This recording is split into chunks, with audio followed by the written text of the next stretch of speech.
Somebody once asked me to explain some of the themes that recur in many of your films, and I mentioned the light and darkness, but that one of the ways I see that represented is in the hair color of certain females. There often are, there's a blonde, wholesome female, and then there's a dark, mysterious Isabella Rossellini type. And I was just curious if, blondes or brunettes, Mr. Lynch? For me, personally, it's brunettes. But redheads are the wild card. Yeah.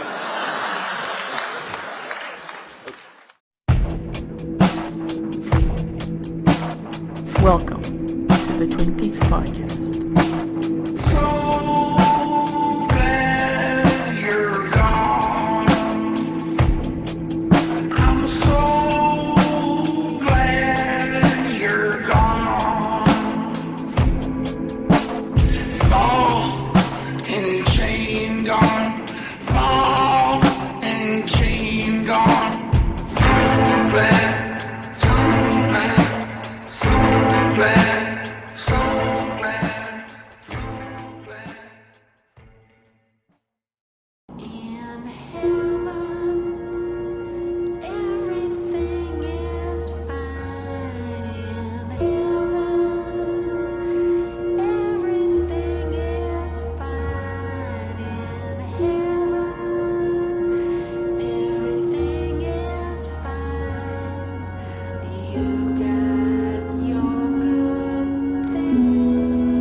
Welcome, everyone, to the Twin Peaks podcast. I'm Matt. I'm Melanie.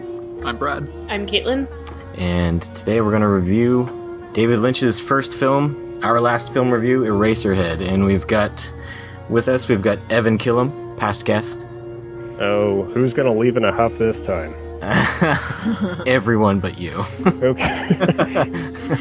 Who can I piss off this time? We're all going to just get mad at you and leave you here alone in a Skype void. Wouldn't be the first time. And we've also got Michael Segrist here. Segrist. You corrected me before we started recording. Segrist. Okay. Where's the last name come from? It's German. German. That's what I thought. Okay. I guess I'm not good at German. I get a lot of Seacrest. A lot of people calling me that, whether it's in jest or not, and it's infuriating. I can't remember how long ago we set this up for you to record with us on this episode. I think it was like right when you did Blue Velvet, when you had mentioned that you were going to go through all of the movies. I think I said, like, I want in on Eraserhead. Oh, okay. Have you been following the podcast since we started, or a little bit after? I think, yeah, by like probably episode 5, I just happened to randomly want to rewatch Twin Peaks, and I just did a search for Twin Peaks and podcasts, and it came up, and I started following along. Cool. All right. So how many people here haven't seen this movie? Everybody? Except me and Mel? Brad saw it when he was a kid, right? Yes. I mean, we've all seen it, right? Well, I mean... We're discussing it. Oh. Caitlin still hasn't watched it. She's just going to guess. Yeah. I just Googled pictures of it, and that was enough. Your guess is probably as good as watching it, actually. I'd say so. I only read the script. It's like 20 pages long. Or something. All I can picture right now, though, is like a kid's picture book of Eraserhead. Oh, no. A pop-up book? Yes. You open up one of the pop-up book pages and just a bunch of, like, porridge falls out or something. There's one of those slidey things that just his head goes into the earth. So, first question, who wants a baby? Anyone? No. Nope. This is probably unique to me. I don't know, but like all I had heard, I had not seen the movie before you invited me on for this, Matt. But everyone kept talking about how fucked up and scary the baby was. But when I watched the movie, it just made me really sad. Oh, like what kind of sad? Like it was just like so helpless, and it couldn't do anything, and it was weird looking, but whatever. But it couldn't help it. Yeah. It couldn't help it. It didn't ask to be born. So it activated your paternal instinct? My Grinch heart grew 3 sizes for that baby. My cardiologist says that may be a problem, but So, Brad, did this bring back nightmares from childhood or anything, or? Yeah, definitely. And let me just set this up. I watched this in the most terrifying circumstances possible. Okay. 3 o'clock in the morning, on a bench at a park. What? Kind of like covered under a bridge and it was like slightly raining a bit. So about 4:17, when this thing's starting to wrap up, and like it's like the final creepy images, out of nowhere, some dude just walks behind me, scares the hell out of me. So yeah, this was a full-out terror ride. Wow. I think David Lynch might actually say that's the best way to watch this movie. Definitely, I recommend it. Everybody, go find yourself a park bench. So did you watch it like on an iPod or something? No, of course, no. I couldn't watch it on a phone, obviously. Yeah. I just watched it on the laptop. Oh, okay. Right. Okay, did the guy who snuck up behind you try to steal your laptop? No, he just walked, and him just existing was terrifying. All right. So, Caitlin, how was your experience? Well, it was just a very, I don't know, it didn't even seem like I was watching a movie. I was just like watching Things. things, yeah, pretty much. It was interestingly weird though. Like I didn't hate it, but I don't think I'll watch it again. Yeah. All right, Michael, what about you? What was your first take on this movie? First time you saw it?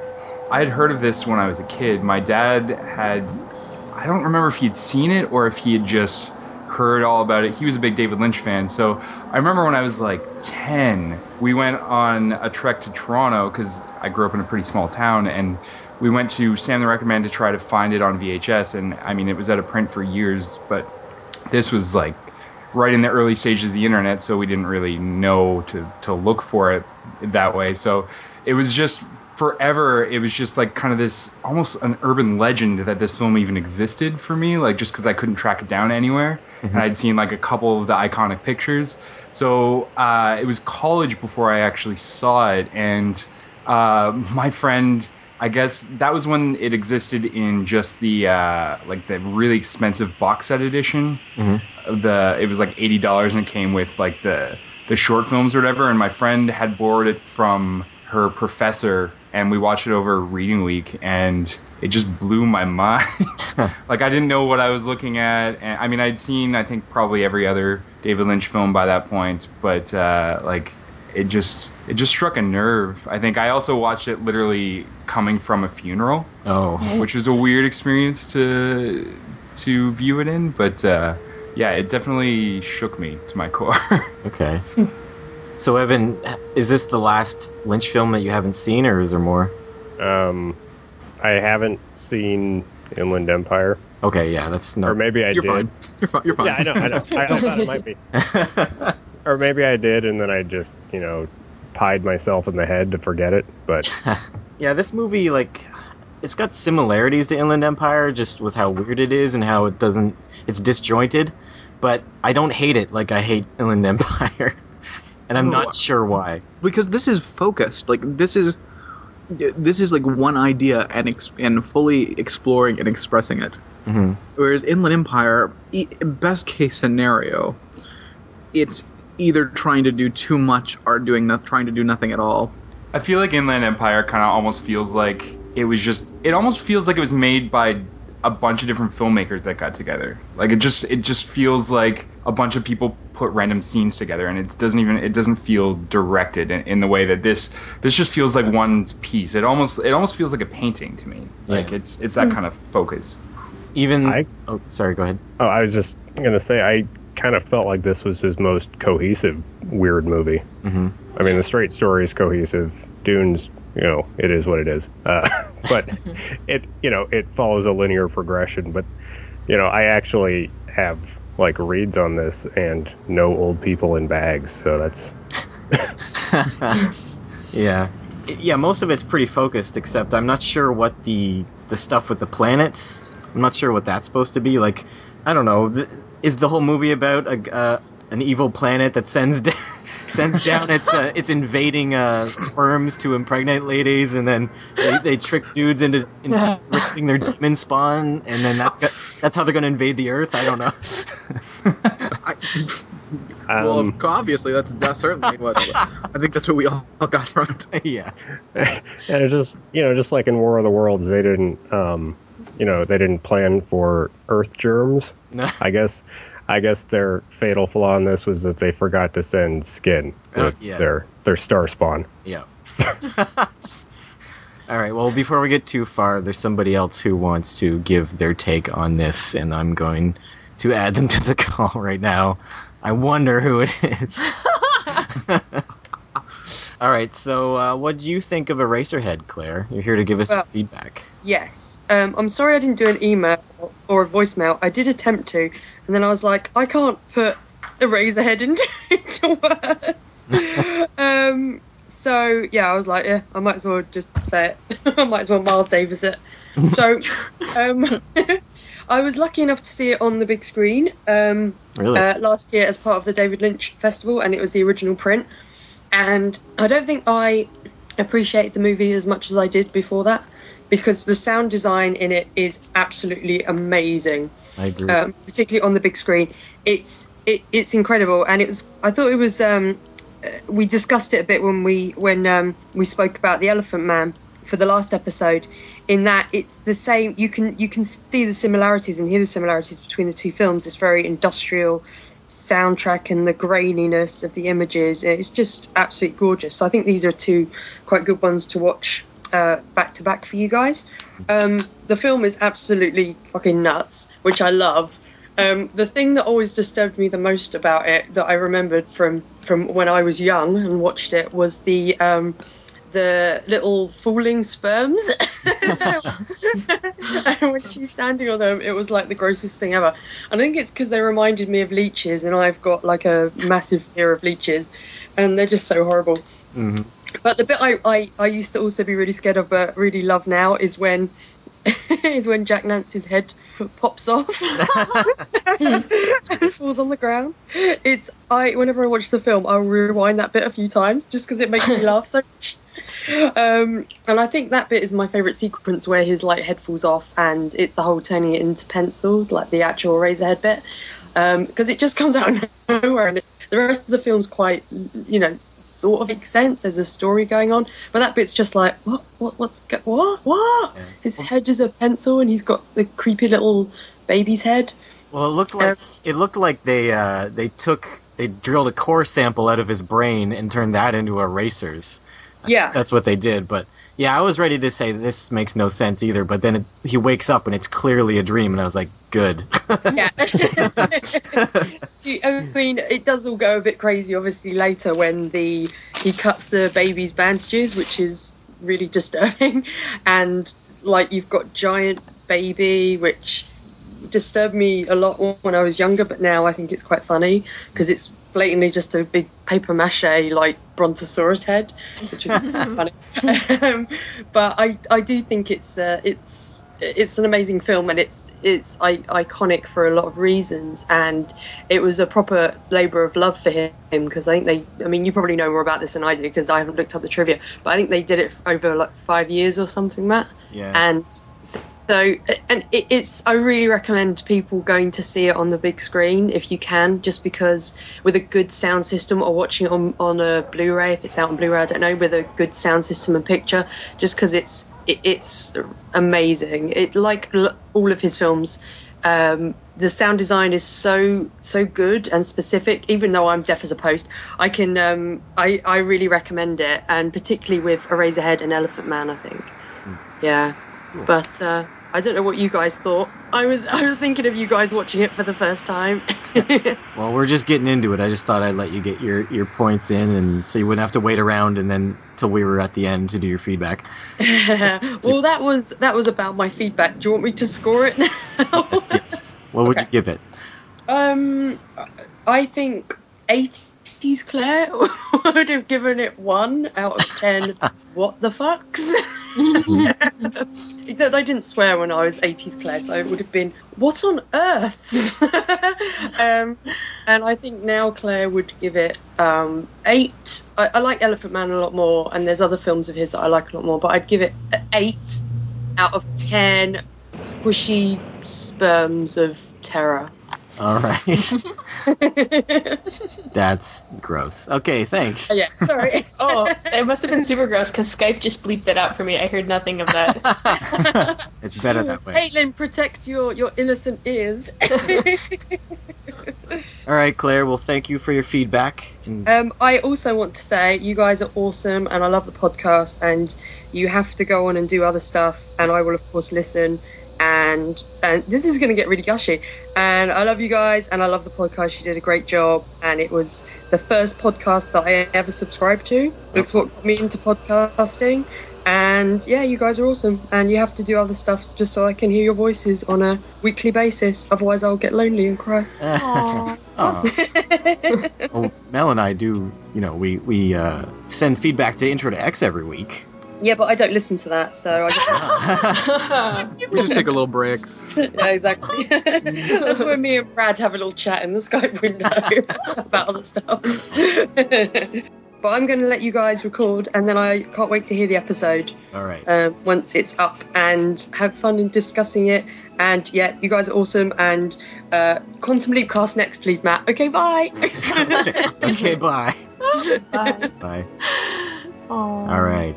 Thanks, Claire, for sending us feedback for, I think, almost every episode. Pretty much, I think she missed 1 or 2. It's all right. We'll ignore that. And you heard it. Oversight. And you heard it right there. If you don't like Claire and you're tired of hearing her on all these podcasts, I guess it's our fault. We're sorry. We did it. We got her down. We got her down on the podcasting addiction. So, anyways, back to the film. So, Michael.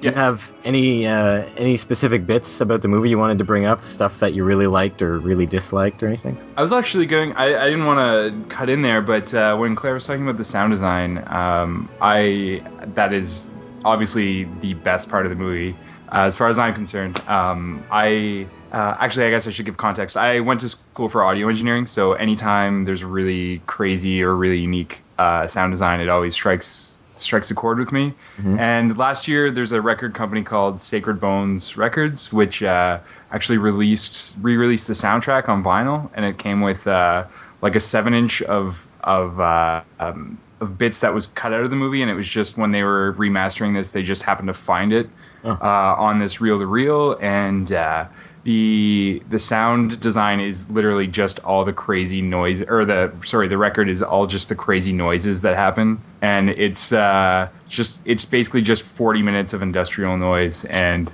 so whenever I'm feeling particularly morbid or angry at the girlfriend, I usually just put it on as loud as I can, or want to freak out the neighbors.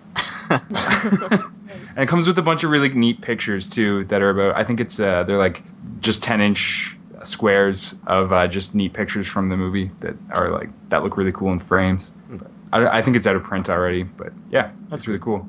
I really like the sound, and the footage just looks, it's hard to describe because I'm not overly familiar with terms for film. I know what I like, but I really like the composition of the shots. I really like the use of lighting and shadows, and it's kind of grainy, but it's clear at the same time. It's definitely of its era in terms of video quality, mm-hmm. And the Blu-ray does look fantastic. Yeah, I'm not sure if Lynch worked with the sound guy much beyond this film. Do you know? From what I heard, he played like huge part of it. Like, I think I'm not sure if he's credited as the sound guy or if it's him and another person, but Lynch? From what I've heard, yeah. Okay. I think he had a huge part in it from what I understand. Oh yeah, well he had his fingers in everything. I mean, he was, even sitting around making plaster things, and yeah. He likes to do everything. He hand paints I think he hand painted that zigzag floor that shows up in the red room from Twin Peaks, the one that's in the lobby of Henry's place. Right. Yeah.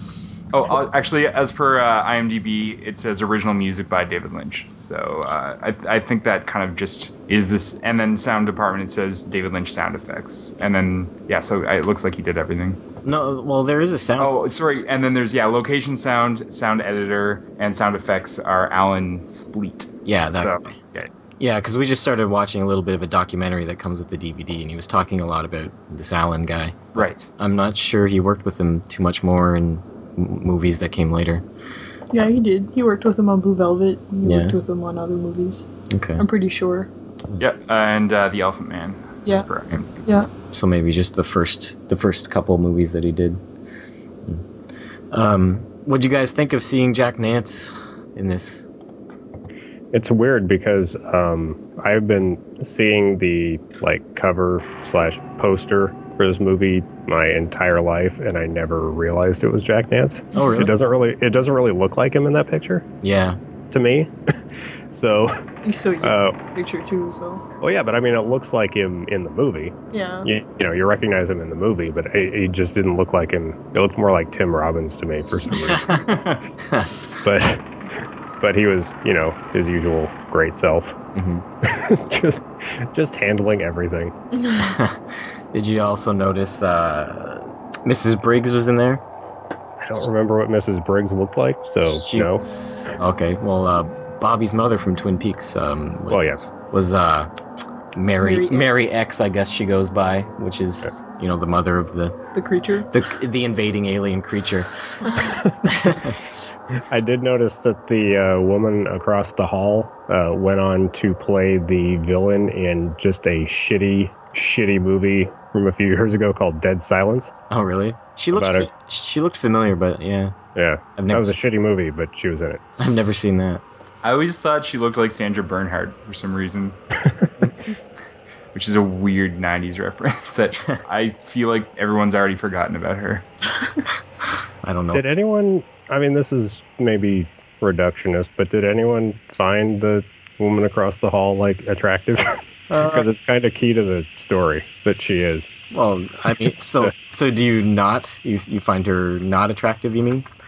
I did not personally, but I might have also been thinking of the much older version of her with creepy ass puppets. So. Yeah. I don't know. She was all right. My wife is sitting here. What do you expect me to say? She was a good seductress, I thought. Yeah. She was good at playing the seductress. Would anybody... But I don't know, that guy that she came back home there with that guy, there's something wrong with that guy. Brad, would you jump into a bed full of milk or whatever that was with that neighbor? I think I generally avoid jumping into terrifying beds on principle. I don't think she's necessarily the problem. Yeah, that's not Brad's hurdle. Yeah, that's what that was, though, right? The bed. What, it was milk. It was milk. Well, David Lynch, there was a special feature there, and he was trying to remember. He's like, now what was that? He was thinking for about 5 minutes. He's like, yeah, it was milk. Yeah. They were in it all day, and they couldn't warm the milk because that would smell bad, and and they were just cold milk all day or whatever. So. But they still ended up heating it up a little bit, so it still ended up smelling bad anyway. Yeah. And there was a cut scene that they talked about where apparently they filled one of his drawers full of vanilla pudding and frozen peas. No, it was she had to measure out the ratio of pudding to fit inside that drawer. Yeah. And then he covered it with a thin layer of peas. Yeah. And then for some reason. And then Henry puts his hand down in there and grabs his utensils for some it's just weird. That was cut. It's hard to imagine why. Yeah, there's also. I just find his way of thinking so interesting. Where does he come up with this stuff? I don't even know. But yeah, but It's awesome. Like Claire was saying, I really like that dream sequence where his head came off. Yeah. But it falls through like a puddle. That was a really cool shot where it's like it's in the puddle and then just bloop right through. Mm-hmm. And that was probably the most terrifying thing in the movie for me was anytime the baby's head was on his body. Yes. Oh. Now imagine some creepy stranger walking behind you while that's happening. Oh no, for me the creepiest moment was when the camera cuts back to the baby and it's covered in measles or whatever it was. Yeah. Oh yeah. That was a bad. Yeah, that's the one I remembered from when I was a kid. Yeah, that was one creepy. stuck. Yeah. Did you say your teacher showed that to you? No. Okay. That was all me. Okay. Oh, okay. That's to myself. Mel thought you saw it in school. Yeah, I was like, what oh, kind of no, a school did he go to? Yeah, that would have been horrifying. No. The part that struck me most was when he was cutting the bandages off the body of the Thing. alien baby. Yeah, those. I thought he just accidentally cut the baby, but I guess the baby didn't really have A body. skin. Yeah. Yeah. It was just organs wrapped the in bandages were its body. That was disgusting. Yep. So you think it was born with the bandages? I don't know, just... Maybe they just covered. They were like, it came out, and they were like, let's wrap this up. Did it just all fall out after birth? I guess so. Just a bunch of organs and grossness, and they're like, let's wrap this thing up. Maybe it'll. We maybe can't it'll just heal leave together. it like this. Yeah, let's get this. Maybe- Let's get this to go. Maybe the body came out and it was in a cocoon or something. And the doctors thought it wasn't the body, but then they cut the body off. How creepy is it that first scene when you first see it and she's feeding it, and it's like, what the hell is this thing? Spitting it out. It looks pretty good though for an amateur film. I think it's a really good puppet. Yeah, it's amazing. Yeah, Yeah. it rivals Henson puppets for sure. What do you guys think it was actually made of? I don't know. There's so It many looks like a sheep's theories. head to me, but apparently some people think it's a rabbit's head, some people think it's a cow's head. So you think it was a real organic? Apparently, well, I think it looks was. to me. Yeah. Yeah. But it couldn't be because unless. I don't know how. Yeah, I don't know how you puppeteer an actual. Yeah, and also this thing was filmed over 5 years. How do you? I don't know, but he did say That's true. he did say that in the special features he was talking about how he was going he was calling up the vet and he was like, "Could you have a dead cat body? I want to study anatomy." Yeah. Yeah. I mean- don't know. They probably made the mold. They made the mold from real things, or at least sculpted it to look like real things. But Yeah, and then they paint it with something glossy so it looks. it's probably like a latex thing, and then they probably covered in Vaseline and stuff to make it shiny and gross. I hope that was a latex thing, because if it would have been real, could you imagine handling that? Yeah. If it was real, it's also possible that they just filmed all of those scenes at once. Yeah. Because, the movie was filmed over that amount of time, but who's to say when those scenes were filmed? It's possible, but But that apparently baby they was in a buried the- lot of things. Didn't they bury Yeah. it at the very end of production? Yeah. They buried it in an undisclosed location or something. And they What I'd like you to do is put your hand inside this rotting calf stuff and puppet it like a Muppet. He totally would have said that too. Yeah. Yeah, the dead cat he was talking about in the special feature. He was talking about he went to get a dead cat from a vet or something, and he stuck it in a jar full of formaldehyde for a bit, and then when he tried to take it out, rigor mortis had set in, and he said it was like trying to get a steel cat out of a glass jar. Oh, And then he man. cut it open, and he said, the internal organs were like brilliant colors, and then the air hit them, and they started fade. You could just see the color draining from them. He said, but It's so interesting. yeah. Oh, and did anyone watch this on a DVD? I have before, not Okay. the most recent time. Well, for our DVD menu it was a cut scene actually. It's just two shots. It kept going from a shot of Henry's face looking down, and then a shot of his foot with a string attached that was attached to a dead cat, and he just kept fiddling with the dead cat forever on the menu screen. It was weird. And then there's instructions when the movie first started. There was instructions about to set up. You had to set up your lighting and lighting and your contrast on your TV and stuff. for the best possible viewing experience. Yeah. It was really weird. I've never seen that on a DVD No. before. Some Criterion movies have like just color bars and stuff, but I've definitely seen that on other ones as well. I can't recall which. But We didn't use it. No. it makes sense for black and white movies especially. Yeah. Just so that you can see kind of everything. Yeah. What do you guys think about the decision to film this in black and white? Do you think it would have been better in color or? No, not at all. No. Yeah. Although there was one spot where I was like, I wish this was color, because what the hell is all that stuff at the base of his radiator? Like, I couldn't tell what that was. It was like, I was thinking it was like hay. yeah, it looked like it might have been hay or something. Maybe some moss. I don't know. He's got weird things in his apartment. Well, yeah, there's like weird, like I don't know, like vegetation and like plant growth all over the place. Like, Yeah. I liked that he couldn't really afford a pot for his tree. Yeah. It's like just a mound of dirt and a tree right next to his bed. Yeah. Apparently David Lynch lived in that room for a couple years when he was filming it. Yeah, he said it was the best room to sleep in ever. It was super dark. They would lock him in at night, Yeah. apparently. I've always assumed that they're squatting in this apartment, like that's what these characters are doing. That's what they were doing during the movie. They were squatting in the house that they were filming it in. Yeah, it was like the Yeah. American Film Institute's, like their big mansion. It was like an old maid's quarters or something where they filmed it. Yeah. He just lived there and he wasn't He lived there supposed to. illegally, yeah. Yeah. What did you guys think about the family, Mary's family? They were awesome. Amazing. I loved her dad. I think he was my favorite character. I feel like her dad is all of my ex's dads. Like that's just him. Like the scene when he just says, "Hey Henry, what do you know?" and just stares at him. That's every meeting of an ex's parents that I've ever had. So awkward. Yeah. Yeah. I wonder how much of this film was inspired by David Lynch's experiences and his feelings about stuff that's really happened to him. Like, Mel, you thought this was about it. Well, I just read, I don't know if this is true, but I just read places that it was based on, like, the birth of his daughter and the failure of his first marriage and all that stuff. Yeah. So, Must make Jennifer Lynch feel really good. Well, it says, Yeah. it says, too, on the Wikipedia page that Jennifer Lynch thinks that it's based on her. Yeah. And she seems like she's fine with it. Apparently, she was born with clubfoot, Oh. so apparently that might have inspired the creature at some point. I don't even know. Like, I don't know how much of this is true. I just read it. Oh, Badfoot, she's a monster.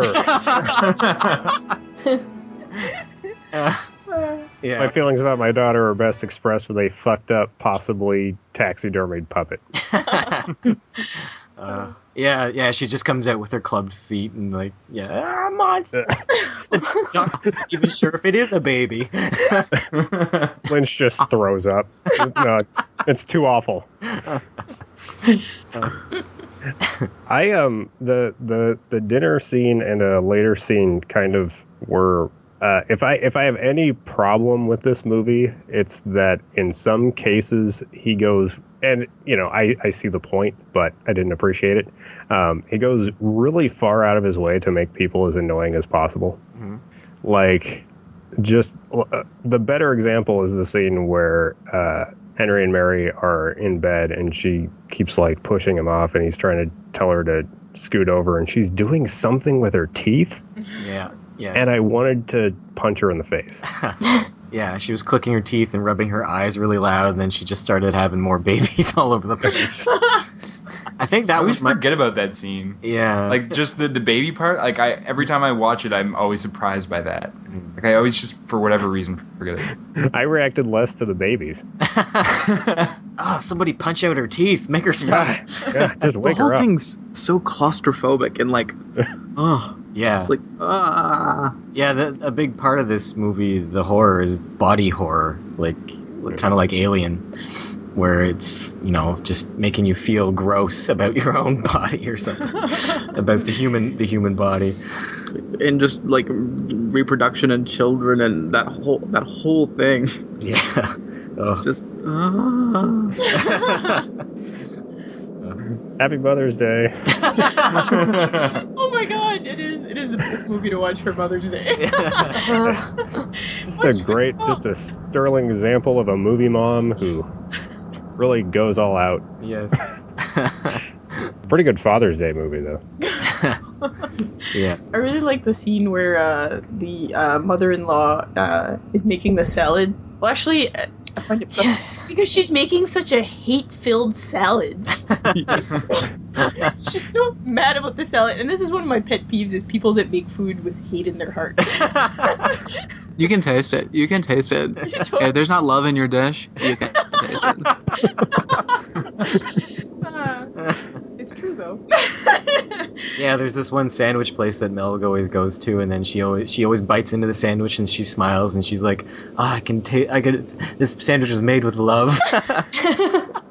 It's like there's a So book it's about not that. Subway then. No, No. it's not Subway at all. Subway, they're filled with hate there too. There's a book called The Particular Sadness of Lemon Cake, and it's about tasting like the emotion of the people who made food. That's funny. Love it. It's actually really depressing, but Aw. Hey, Brad, you know about these things. Do like sandwiches have auras? Oh, definitely, guys. There's so much generic, non-specific energy in sandwiches. Like, a lot of people don't realize. Like, if you want to find a food that doesn't have an aura, I would go with maybe a potato salad. Potato salad is completely neutral. But sandwiches, really, they vibrate on a scale with energies that it's just amazing. It's probably more likely if you're pissed off, you're just not going to care about what you're making, and you're going to like screw That's up the what it recipe. is. That's what it is. It's people that don't care about what they're doing. You can Yeah. tell. That's what it is. This is an unimpassioned sandwich. Exactly. Look at this I don't feel sloppy like- tuna. Sloppy tuna. I don't feel like any. I don't feel like there was really any passion put into this quarter pounder. And It's a soulless quarter pounder. What'd you guys think of the lady who lives in the radiator? That was a weird. What are those pouches on her cheeks? What? Yeah. Is that a moon face? Is she got the mumps? Is it like? Oh yeah. She part chipmunk. Yeah. I kind of felt like it was just to exaggerate her Her smile. kind of cherubic, smile. And she's not real, so she can look like anything. Yeah. It was interesting that Claire described the, let's not mince words, squash porn scene. She described those things as sperms, and I had someone else describe them as umbilical cords, What? Yeah, that's probably. and I just saw them as tiny versions of the baby. Yeah, I think it was the latter two things you said. Like, Right. I thought of it as sperm. That's what it looks like to me. but they're coming out of his girlfriend or his wife. Yeah, I know. I saw them as both somewhat spermish, somewhat umbilical cordis, and all terrifying. You would totally whip him against the wall. To burn them down, kill them with fire. Well, I don't know if I can get like film majory. I took the lady in the radiator as like an escape. It's where he goes to forget that he has to take care of this fucking baby, and she's killing the baby She's killing the baby? in the squashy scene. If those are tiny versions of the baby, she's just gleefully destroying them. Yeah. Because I kind of take this movie to be about kind of guilt and regret, and what's a better symbol of that than a baby you hadn't planned for that sticks you in a relationship. Happy Mother's Day. But, Yeah. but that's just how I took it. And she smiles more than a human can with her cheeks, and she's there at the end when he maybe dies. We're not sure. You think he died? I think he died at the end. What killed him? I think he killed himself. Oh. He didn't get eaten by a giant baby head? No, that was just the guilt. To tag on to your theory there, I almost see. I actually just kind of came up with this while you were talking, but I could see maybe the lady in the radiator almost being like a devil on his shoulder, encouraging him to kill the child. Yeah. Like if it's a figment of his imagination or if it's his subconscious or whatever. I don't know if there would be an angel on his shoulder, maybe the weird lever guy at the start, encouraging him to. Like, I always saw that the opening scene as just kind of like the consummation, and like that's just how the baby was created. But Yeah, I was sent down from a terror planet to. yeah, Which So, I he don't know, maybe- destroyed at the end too. that's true. I've also heard the theory that the lady in the radiator, or the radiator in general, represents his desire to commit suicide. But yeah. Well, I get really depressed when I look at radiators. But he kind of almost looked really relaxed whenever he was staring at the radiator. Like, Yeah. he was off into his own special place. Yeah, he was waiting for her to show up, and I think maybe the third time they showed the radiator, she actually showed up. But There's a woman on the stage in a David Lynch movie. The twist this time is that she's really happy. Yeah, and I imagine those curtains were red, even though we couldn't tell. We know. Yeah. He always has like an angel figure in his movies too. Like he kind of had that in Wild at Heart too. Oh yeah, Wild at Heart. Kind of the angel And at the end, kind of. In Firewalk with Me. Yeah. Oh, what was that little wormy thing in the box that he puts in the cabinet? What was that? Nope. Huh? David Lynch filmed one of his dreams again. Maybe. I don't Maybe it was actually just a remember that worm. scene. Sometimes a worm is just a worm. Yeah. I'm gonna go fishing later. Yeah. It kind of looked like whatever it was supposed to be the cause of the spermy umbilical cord things in the bed. Yeah, Like, I don't know. It seemed like it had activated somehow. It was a worm seed. Yeah. Is that, It's like a fertilizer. it's like, he ordered it in like sea monkeys. Oh my god, it's Yeah. like freakish sea monkey. from the back. Place in bed to activate. From the back of a comic book. He probably ordered X-ray glasses too. There was also the mother and her mother both had these weird freak-out moments, and I'm not sure what that's all about. Oh yeah, like the weird kind of a weird, I don't know, seizure. I don't know what it was. Yeah, Mary's could only be stopped by violent hair brushing. Yeah. I guess sometimes there's just weird things for weirdness sake, I guess. Well, I mean, my take on that was that maybe he didn't know about those things. And then, because, I mean, the dinner scene was obviously the first time he'd met her parents, and I think it was the first time he really thought, oh, what am I in now? And, oh, her mom is just like her, and this is her future. Mm-hmm. And I kind of feel like he was about, that would have been like the deal breaker for him, and then, oh no, there's a baby. You have to stay. Oh, yeah. That makes sense. Happy Mother's Day. That was like it seemed like it was like the nightmare in-laws from hell, though. Mm-hmm. Just all the situations, like the dad. Just I really like the dad, though. Dad just Dad's constantly amazing. talks about his ailments, though. He's like, my knees, and then he's like, whatever else it was there, and I don't know. And then the mom's coming on to him, and it's just weird. And there's like she told him there's a baby, and his brain exploded and started coming out of his nose. Yeah, it's just, and there's just weird, like, I don't know, controlling. I don't know. It's creepy. Does anyone understand his illogical fear of cutting his arm even though he can't feel it? Like, that it would just gush and never stop, or like... I just think, like, if you can't feel your arm, you might not know when you're hurting yourself. I think that's what he meant. So, like, yeah, if it's numb, he's not going to know. He could lay it on a hot stove and just burn it, or he could slice it on something and not know. But I feel if you're concentrating on cutting a chicken, you'd know what you're doing. Like, I don't know. Those Cornish game hens are slick. They're wily. Oh yeah, and they also pump out blood From their cavities. From their cavities. Ugh. Oh, that was gross. It's like a chocolate sauce that came out of there. Yeah. I don't think that's what it's supposed to be. Chocolate chicken. You can be hopeful, and maybe that's what they're eating. Chocolate stuffed Cornish game hen. It's a delicacy. Yeah. In this world, it is. All right. It's made with terror. What happens if the person preparing your food is just scared? Like, it's not even hate; they're just terrified. Oh. Or in a comatose, like the salad. Yeah. That's when the terrorist went.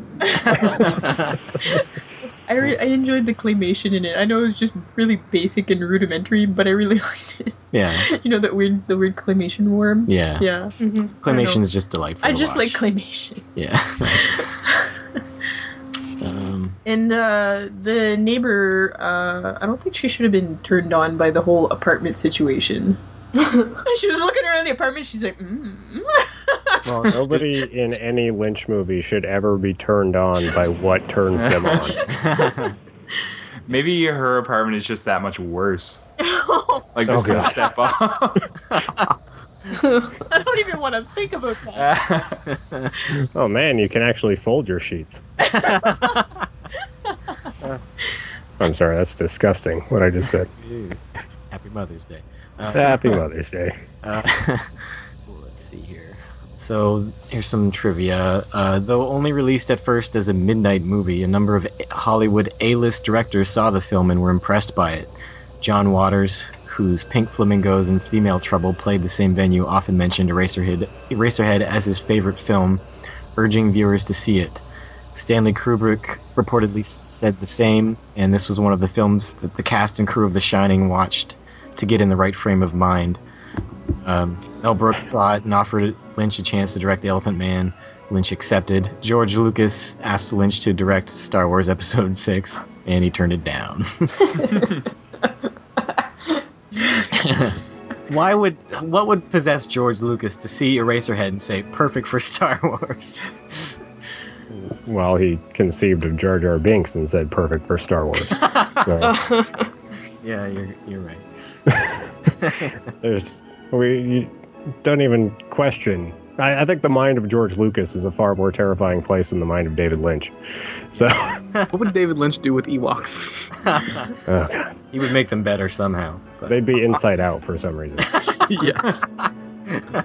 Wouldn't be so cuddly anymore. No. There was another thing that they said during the little documentary we were watching. Apparently, before he was working on Eraserhead, he was working on a movie called Garden Back.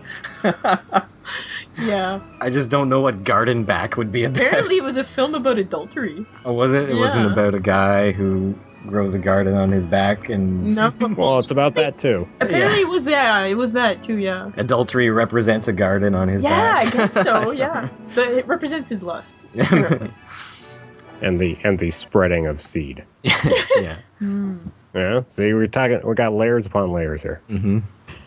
I'm just trying to figure out, like, every time I say something, I'm like, is this the thing that's going to piss someone off? Is this the one that's going to get me in trouble this time? I don't even know. I think it's just collateral damage. I'm clearly the one making people flip out. Yeah, but those are new age people. We don't need them. You guys should try to one-up each other with a level of pissed off people. Yeah. You know? See who wins. I'm pretty sure anyone who likes this movie is retarded. That'll do it. Yeah, let's see. After this releases, let's see who has the bigger angry mob outside the door with pitchforks and torches. Yeah. What else here? Oh yeah, apparently this film wasn't very well received when it first came out, but in this century, everyone loves it. Everyone loves it in hindsight. I don't know what would have caused that, but... Well, it's the same. It's like the Citizen Kane effect. The Citizen People were stupid in the 70s. In fact, if you were alive in the 70s, fuck you. Another point for Brad. I'm just flabbergasted about how much money this made at the box office. Like, it made $7 million. Really? Really? Yeah. It's impressive. And it was a $100,000 budget. So, like, that's pretty good gross. Yeah. And, $7 million in the 70s, with inflation, would be a ton of money now. Yeah. The desolate, muddy, potholed urban landscape that Henry walks through at the beginning of the film is now the site of the Beverly Center Mall. For any of you living in probably Los Angeles, I guess that's where that is. I don't know. They always build malls in shitty ass Yeah. land. I wonder what that spot was. It looked like a factory of some sort, Yeah. that whole area. Yeah. I don't know. You guys got anything else you want to go on to feedback? I couldn't find a Roger Ebert review for this anywhere. I don't know if you guys have better luck. What were we gonna say? No. I don't seek out Roger Ebert. I I did think it was cool that, this movie took 5 years to shoot, so Jack Nance had to keep his hair like that. Yeah. There's one shot that he... Trooper. There's one shot he walks down a hallway and opens his door, and then when he walks through and it goes to the next shot, that shot is almost 2 years later. So they had such a long break in between. But it's very seamless, you couldn't really tell. What were you going to say, Mel? I don't remember now. Sorry. Oh. That's what I do. So yeah, anyone got anything else? That baby made me sad. Yeah. Do you want to adopt it? No. I'll send it some money. Oh my god. All I can picture now is like the, like the children of Africa, like doing, Just somebody crying, but they don't like they've got the baby there and they're asking you for money, and they don't want to touch the baby. They just kind of indicate the baby, like, hey, it's a baby. Give it some money. Please donate now. It clearly needs you. Yeah. Plastic surgery, at least. I don't think there's any amount of help for that baby. Do you know how many babies each year are born without skin? At least this one. All right. For our feedback, someone wants to read Hazel's email. Let's see. I'm just. You can cut this. I just want to read ahead so I don't get surprised. Oh. Okay. Fuck Evan. Oh, God damn Why'd it. she write that? Is Evan gonna fuck up this episode too? You better Okay. get Evan on here. Ugh. If Evan's reading my email, I'm gonna scream. I'm leaving the group. That's how I do it this time. Okay. Alright. So this is Hazel. Hi, my name's Hazel, and I'm a follower of yours on Twitter. It's not me. That's what she wrote. I'm still... Calling you Hazel for the rest of the episode. Hazel heard we wanted any thoughts on Eraserhead, so here goes. Looking back on the film, it now seems not only a birth parable, an oversimplification of the themes, but the birth of a world fully realized in a style sense, with mysterious motifs already in place. An all-consuming world filled with bleak machinescapes and a strange, violent soundtrack that add to the sense of being enclosed. This is film as pure art. In the hands of a painter, the grotesque and organic lays beside the beautiful. Like some of David's paintings, characters seem isolated, static, and the connections made turn sour.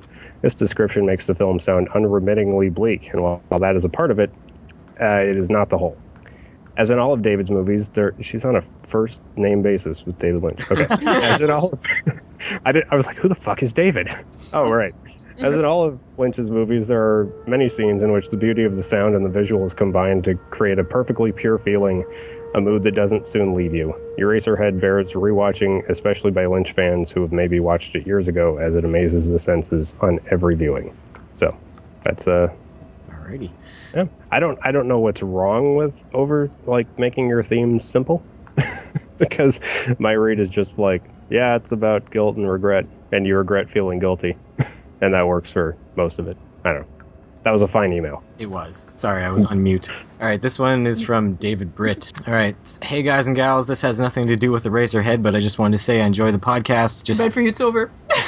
I just started watching Twin Peaks about a month ago and discovered the podcast 2 weeks ago.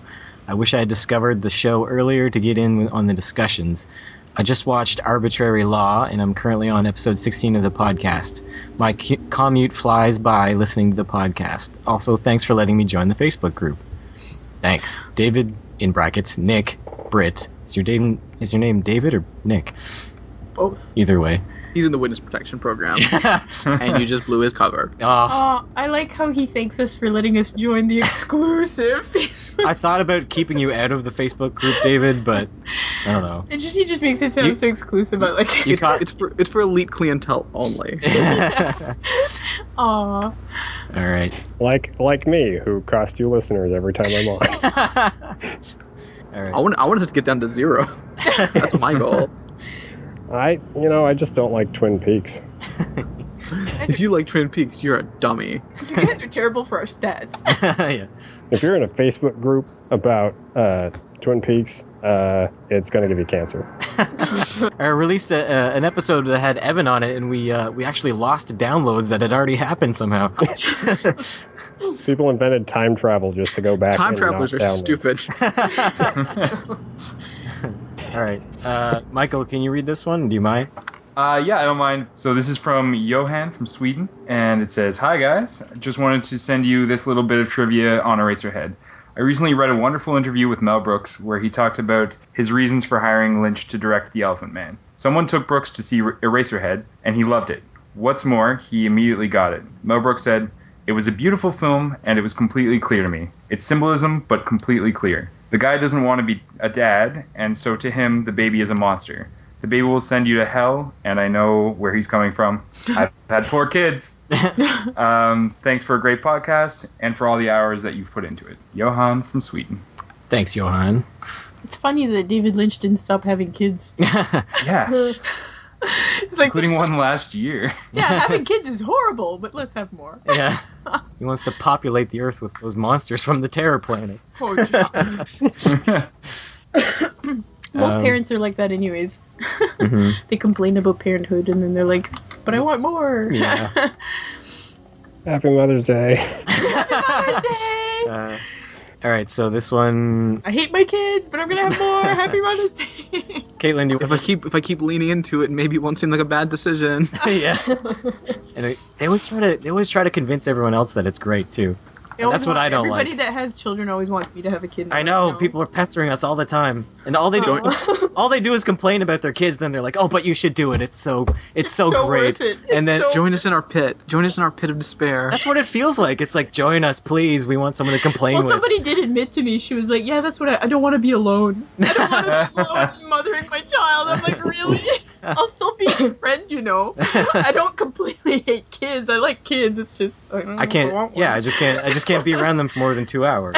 I think they resent your happiness, really, maybe. I don't Maybe. and your freedom. Yeah. know. Your freedom.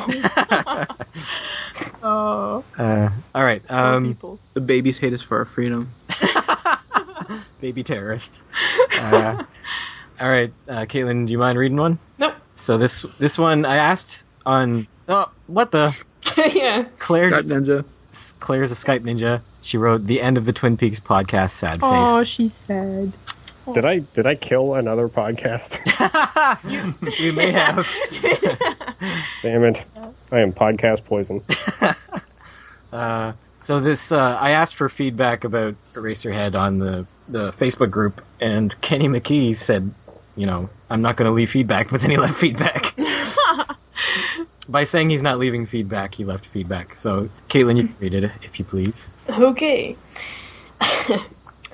Katie McKee, I won't be leaving feedback, although I wish I could. Working full-time, being a new dad, and attending graduate school dominates so much of my time right now, but I have to say, I've enjoyed this podcast so much during my drives to work and walks in the evening. I find you all funny, entertaining, and insightful on a topic I continue to appreciate more each day, Twin Peaks. I have commented occasionally, but usually I'm a lurker. Your podcast has enriched my experience of watching Twin Peaks and Lynch's films, and I am so appreciative that you all decided to embark on this experience. Oh, that was nice, Kenny. Yeah. Thanks for that non-feedback. It's like the Charlie Kaufman of feedback. You can get this one, Mel. It's from Laura P. Laura P. Laura P. I once described Eraserhead to a friend as a movie that I really love when I'm not watching it. It's so unsettling. I find it hard to enjoy the experience of watching it, yet as soon as it's over, I want to watch it again. Interesting. I'm afraid that I'm not very good at analyzing these things, which is why I haven't contributed feedback before. But since this is probably the last episode of your podcast, I wanted to take the opportunity to tell you how much I've loved it. I've been into Twin Peaks since it first aired. All the times I've rewatched it since then have been fun, but it's been amazing to go through it again, hearing you guys discussing it. It reminded me of the first time I watched, when my friends and I were obsessed over every detail, trying to figure out what was going to happen, although we weren't as funny. This podcast will be missed. Aw, thanks. Thanks. I'm glad someone thinks we're funny. Yay! I was just thinking that the person who is only up to episode 16 of this podcast has not yet begun my reign of terror yet. That's true. Stay tuned for that. Evan, so the podcasts that you're on are some of my favorite ones. And then they end. I kill them. No, I mean our individual episodes that you've been on. Oh. Yeah. Well, they had such interesting discussions afterwards. All right, Brad, you want to take that one? Eraserhead stands as a horrifying reminder that this is the beginning of the email, right? Okay. Just right into the mix. Right into it. I like that. I like that jumping in. All right. Eraserhead stands as a horrifying reminder that we should all wear condoms. Don't ever have children. Read. Thank you for your warning. Lynch is reputed to have said that none of the theories he's heard about this movie come anywhere close to his intention. To me, the movie simply says having a family will end your life as you know it, and that the baby will haunt you for life, or until you kill it. Oh, God. The scene of the lady in the radiator stomping an oversized sperm suggests castration anxiety as well. Huh. God, this movie makes me so uncomfortable. Not just the baby, but the lady in the radiator with the tumors on her face and the dark, disgusting setting. And the fact that I don't want to imagine Henry Spencer and Mary X getting it on to create that awful baby in the first place. You. Years ago, when DVDs were still a new thing, this movie was impossible to find. I finally tracked it down at a video store an hour away, and was ultimately bored as hell by it. What? Really? Nevertheless, we keep running into each other, Eraserhead and I. I wonder if he had a baby with Eraserhead eventually. I'm going to read on and find out. I've seen it 3 more times, and I still don't like it, but I can't deny its skill. My rating. 7 large piles of dirt. Fun fact. Lynch has an obsession with piles of dirt. He claims that when his wife was out of town in the 70s, he and his kids piled dirt on the kitchen table and everybody left it there until the tabletop started to rot. What? See? Long was she Shit in the 70s. People in the 70s. Fucking insane. Oh man, I love David Lynch. That is great. I guess this podcast is finished. Thank God for Intro to X. You guys are tied up on that one for the next several years. Yes, we are. Many long, painful years ahead. Thanks for everything, and congratulations to Matt and Melanie. Are we having a baby? Congratulations. No. Congrats. Hey, Mel? A skinless creature. Hey, Mel. Yes. Happy Mother's Day. I'm waiting for you now. No, I think he wrote that when it was our anniversary. Nope. You're having a baby. Nope. Oh. What you don't know is that we stuck in and we poked holes in all of your condoms. Congratulations. Oh god, I'm panicking. We've been sneaking fertility drugs into your poutine. So you mean we're gonna have 8 babies? Yes. Oh no.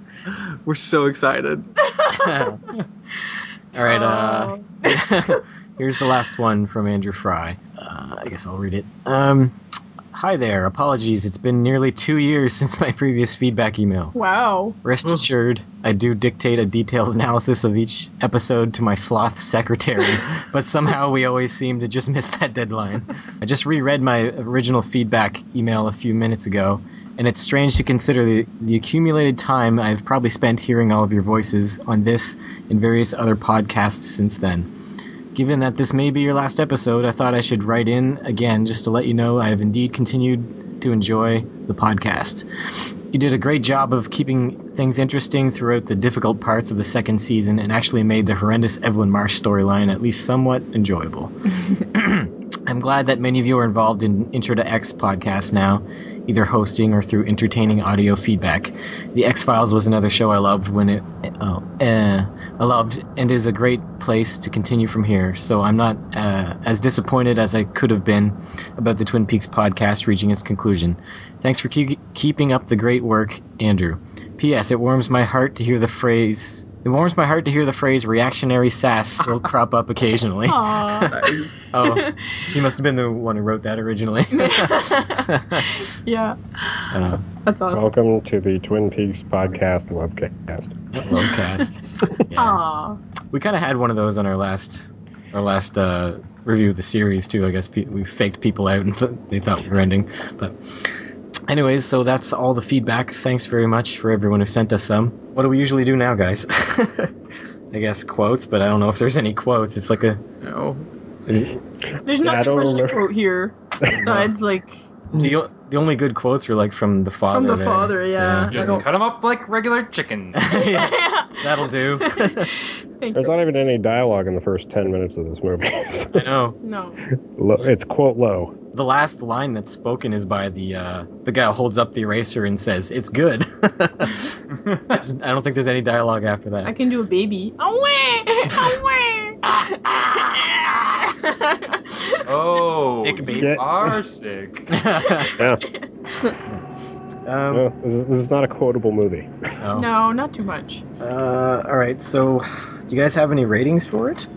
Not sure how I'm gonna rate this at all. Me neither. I had At the all. hardest Like, time it's- with this one. Yeah, it's kind of like I know it's. I don't know. I don't know. I have mixed feelings about this movie. I don't know if I like it, but I know I don't not like it. Yeah, you don't I know hate I it. don't hate it. Like, Yeah. Well, I can go. Okay, go. Yeah, go ahead. I fucking love this thing. It's the best. Sweet. It like I really it's yeah. I got no I have no complaints whatsoever. I gotta go solid 10 out of 10. Measle creatures. Yeah. It's the best. I love it. I'd also give it, I'd say 10 out of 10 mini menstruating chickens. All right. Caitlin, what do you got? I'm going to give it a 6 out of 10 piles of dirt. Yeah. All right. We're feeling this movie too much, huh? No. You Actually, just don't get it, Caitlin. obviously. I was coming, for some reason I was trying to come up with like just one word to describe of like what I thought of this movie earlier, and the word that came to mind was gloopy. You know, things that are gloopy are kind of fun and attractive, but they're also kind of repulsive at the same time. You don't want to touch them. Yeah. Almost it's like, what was that toy that was like kind of squishy and when we were kids? No. What was it called? Oh, yak? Or Gack? Gack. Gack. Yeah. Gack! Oh, It's like gack. I think the smell as well. Yeah, that smelled pretty bad too. Yeah. That's the first time somebody's made a gack reference. All right, Evan, what do you think of it? Come back to me. Okay, Mel. Yeah. Oh, whew, I don't even know. Oh. I'm just gonna go if you don't know. Yeah, you go. I'm gonna say I can't narrow it down, so I'm gonna say it's either anywhere from a 6 to an 8. Yeah, I kind of feel the same way. Do a 7. Like, okay, 7 out of 10 curdled milk bed pools. Yeah, I guess I kind of feel the same way. It's like it's between a 6 and an 8. It just varies on which part of the movie it is, but I know it's a good movie. Yeah. It's just I don't know. I don't know. Okay. Anyways, I guess 7 out of 10 brain erasers. Cool. That sounds like some sort of like weapon you could use. Shoot someone with a brain eraser. Yeah. Men in Black. Yeah, I suppose. I could have said brain core sample eraser, but All right. Okay. Yeah, this is my new favorite Lynch thing. It's your new Ever. favorite Lynch thing? Yeah, Really? Cool. I love it. I'm giving it 10 out of 10 neighbors of questionable foxiness. Cool. So, Brad, did you give any other movies 10 out of 10? You might have given Blue Velvet 10 out of 10, huh? Yeah, Blue Velvet's the only one that I think might possibly. I thought Gee. you had given Elephant Man too like a pretty high rating. Yeah, Elephant Man and Blue Velvet, they're pretty up there. Yeah. I mean, I think I probably maybe enjoy Blue Velvet the most, but I think this is I don't know. I think this is his best film. Yeah. All right. And it was his first feature, so way to He's kind of bookended by, like, brilliance and shit. way to spend it because all at once.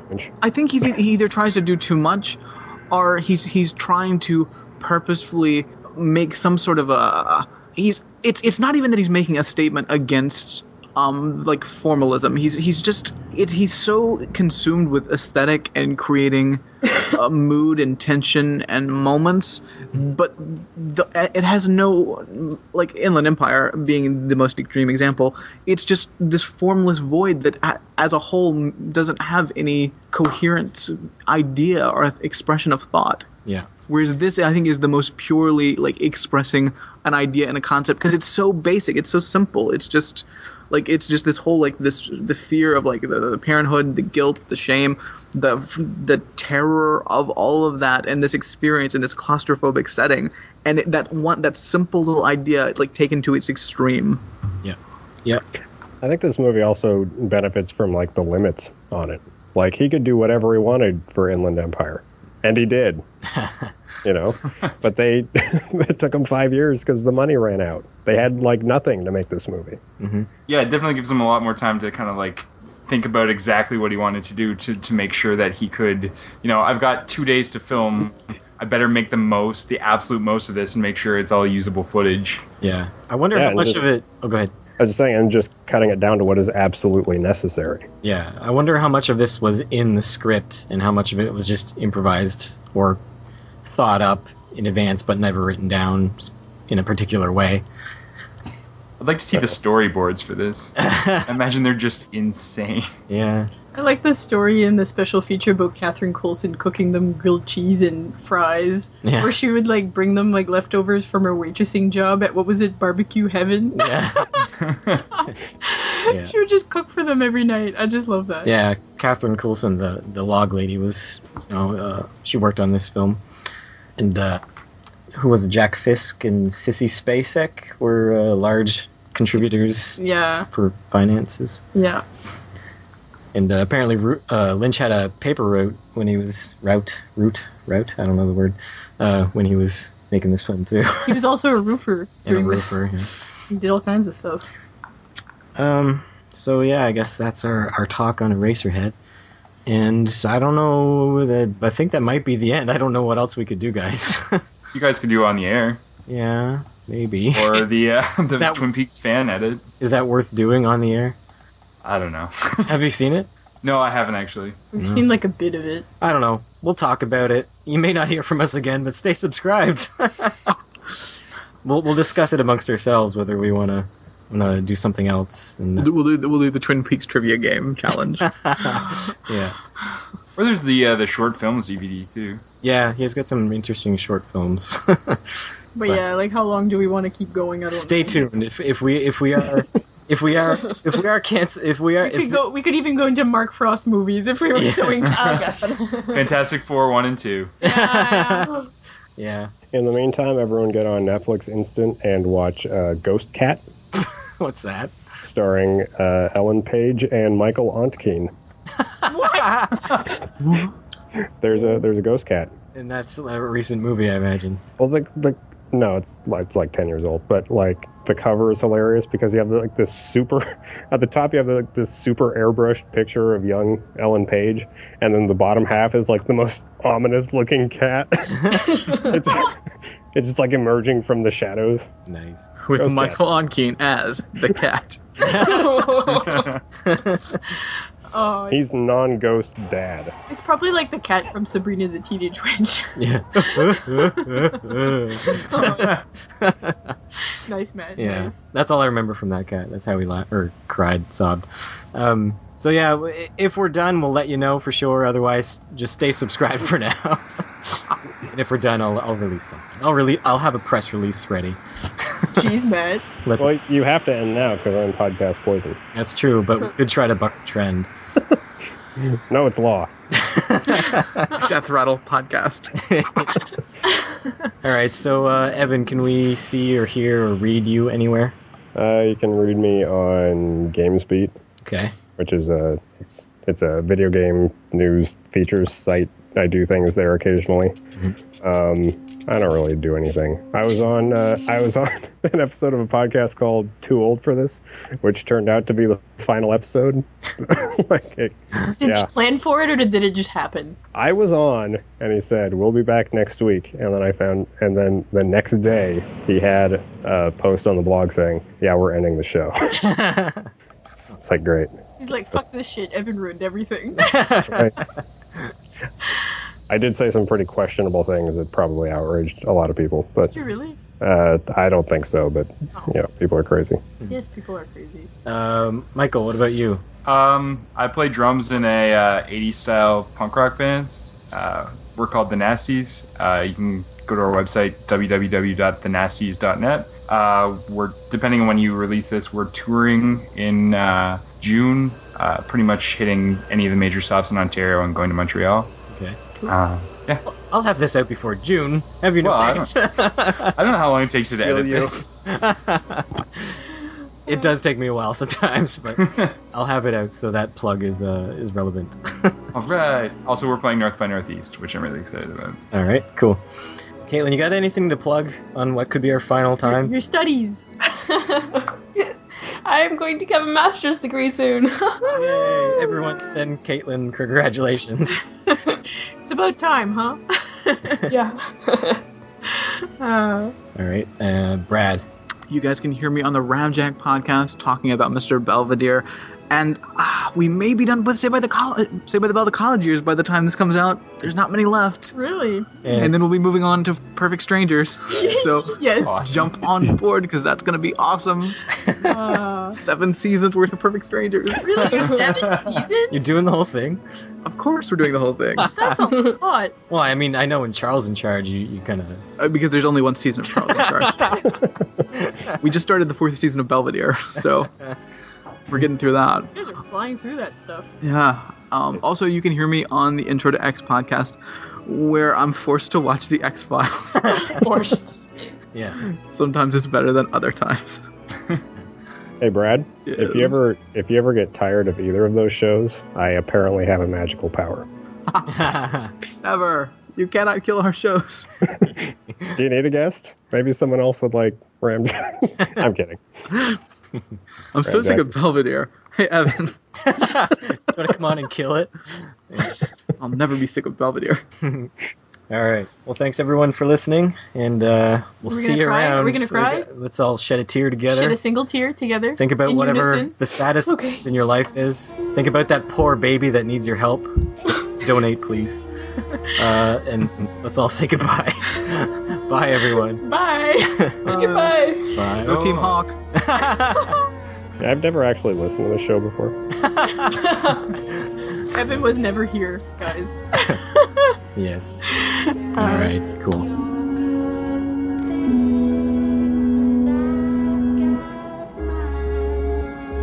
Thanks for listening.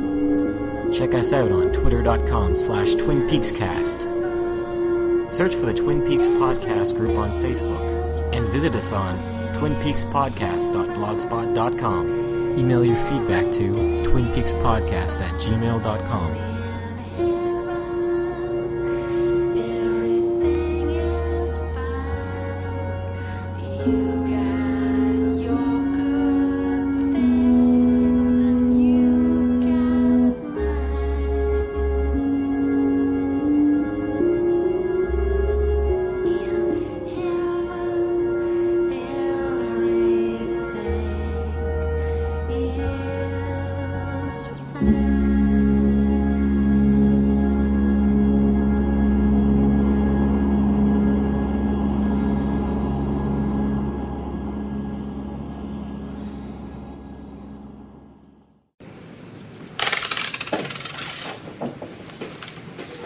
Here's a tune for you guys. Okay. Don't do anything I wouldn't do.